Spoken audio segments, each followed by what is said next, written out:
Hey, what's going on, everyone? This is David here with Mad Options, and I wanted to make this video to discuss a piece of news that dropped today.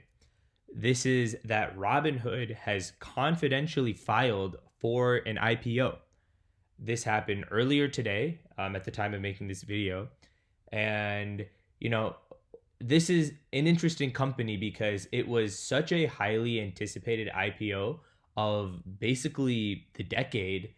But, now given some of the recent events, a lot of people have a love hate relationship with them. And whether you like them or hate them, I'm not here to tell you that you should or should not invest in their IPO, but I wanted to kind of break down some critical information to kind of let you guys make your own decision for yourselves, right? Like, does this investment make sense for you guys? Or is it something that you're kind of willing to pass along? Maybe do you want to invest in a comparable IPO instead, et cetera, et cetera. So, with that being said, let's kind of get started and jump into the content. So, first order of business, talking about their numbers, right? And these are a range of numbers that describe a bunch of different things. So, I'll go through them one by one. But the first important thing is that their current valuation in the private markets, right? They're not public. Their current valuation is $20 billion. And this took place as a result of a round of funding that they did when the GameStop saga happened and they had margin requirements, or sorry, collateral requirements that they were unable to satisfy. Then they basically had to raise additional funding, which turned out to be $3.4 billion that they added to their balance sheet and basically were utilizing to protect themselves in the event of a future Four Sigma event, like one that took place just for during GameStop and AMC's runs. Okay, so that happened, and there are also 13 million active users on the platform as of May of 2020, which is actually almost a year ago now. So at the moment, they most likely have somewhere in like the 20 million range, although we don't have verified answers to that at the moment. We have to wait until the official numbers drop. But their average user is 31 years old.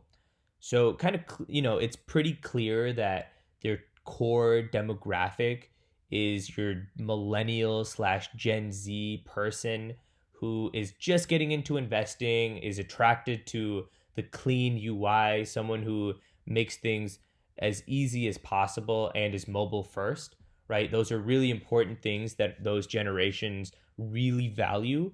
And that's what they're kind of full force tackling, along with the free commissions, of course, to kind of quote unquote democratizing the whole financial system, which I know that's under controversy about the company, but that's just what their mission is.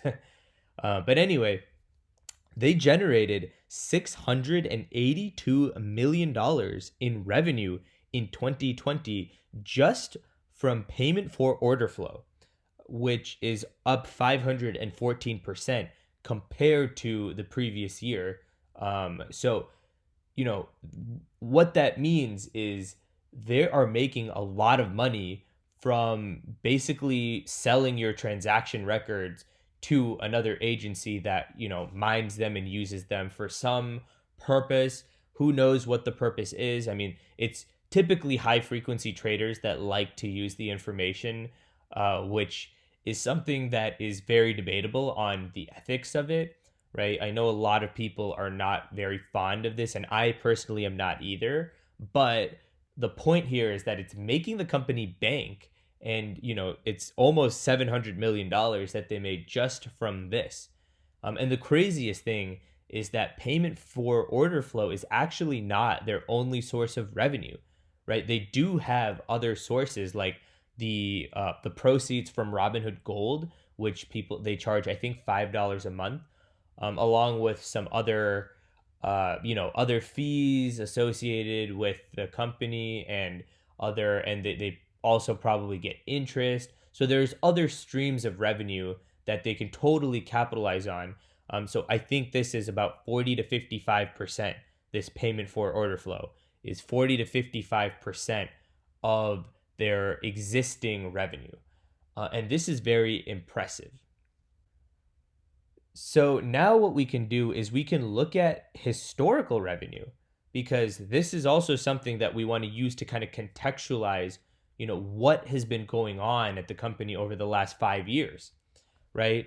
And so as you can see, this is obviously just a reflection of payment for order flow revenues, but this has increased by a multiple of over 300x over the past 5 years.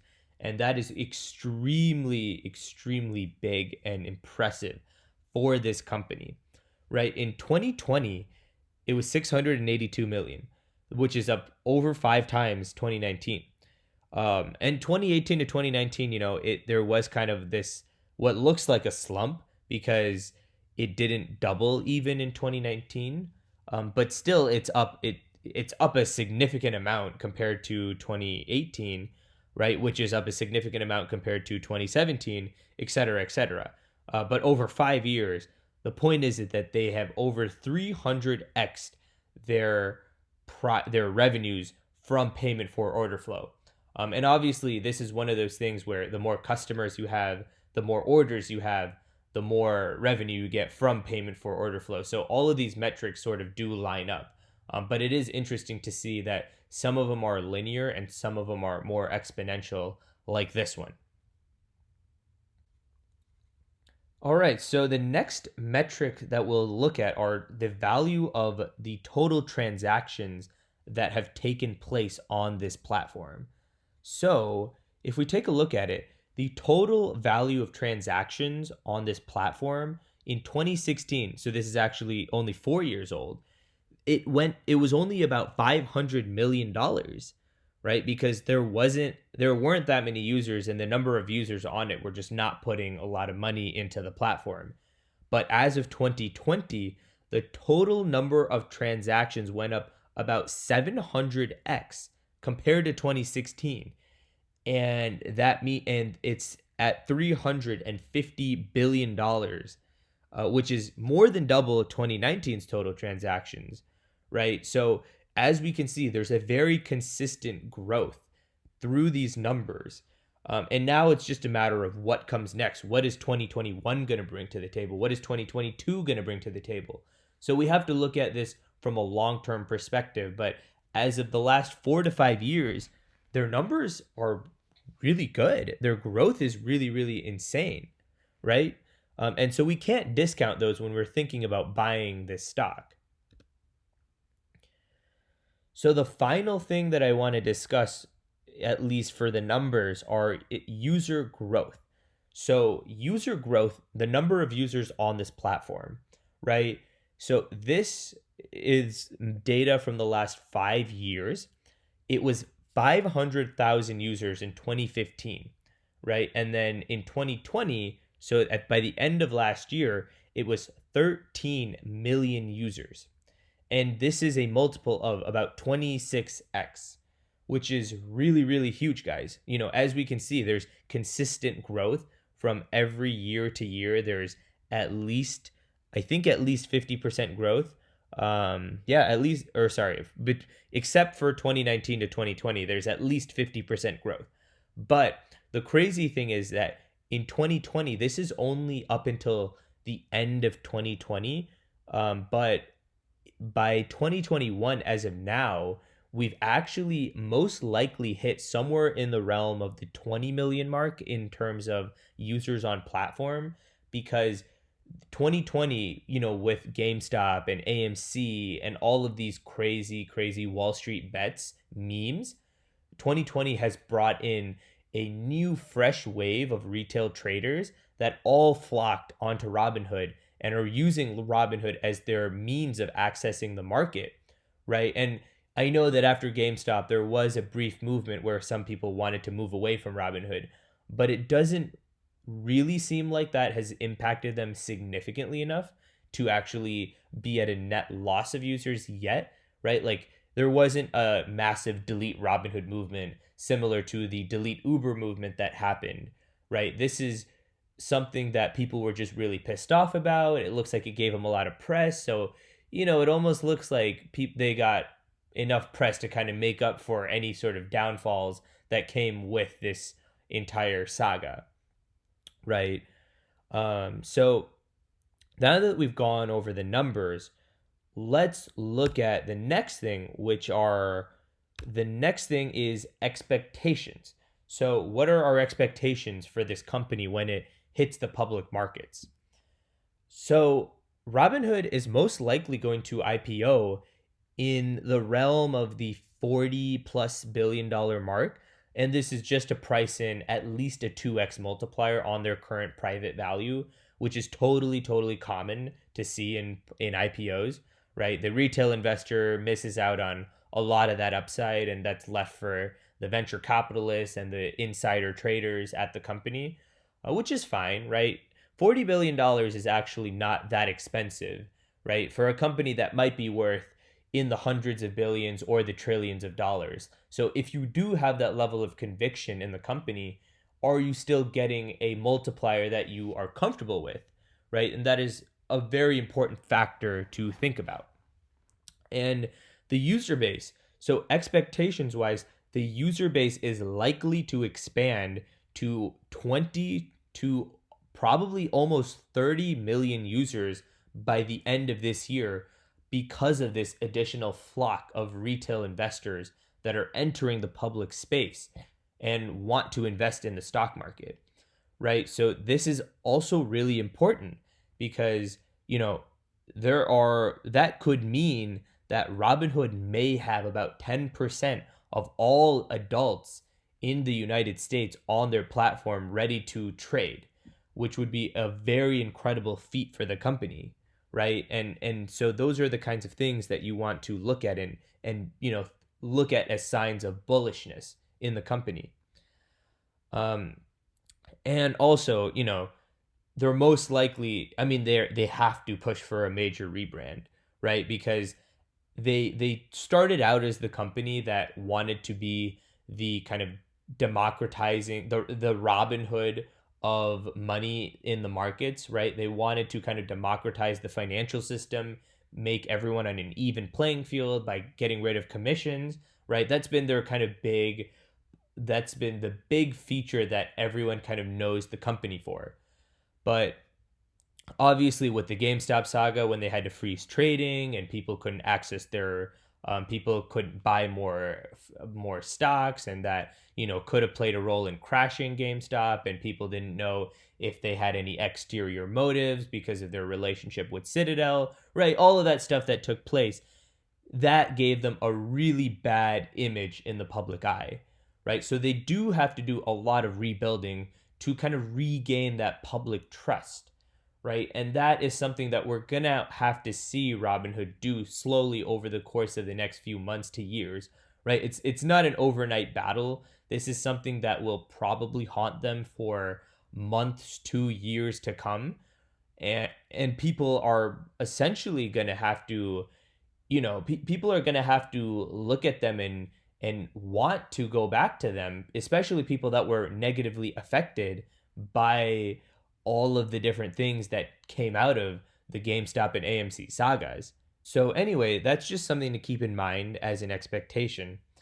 And the last thing is that it's still a hot market for IPOs, right? I mean, the broader markets are not doing extremely hot because the markets have been doing a little bit of a pullback recently in the last 3 weeks, but IPOs are still doing well. Like Roblox still started out really, really well, even though it did IPO in a pretty rough time during the market, and it's still holding up decent compared to other stocks in the growth sector.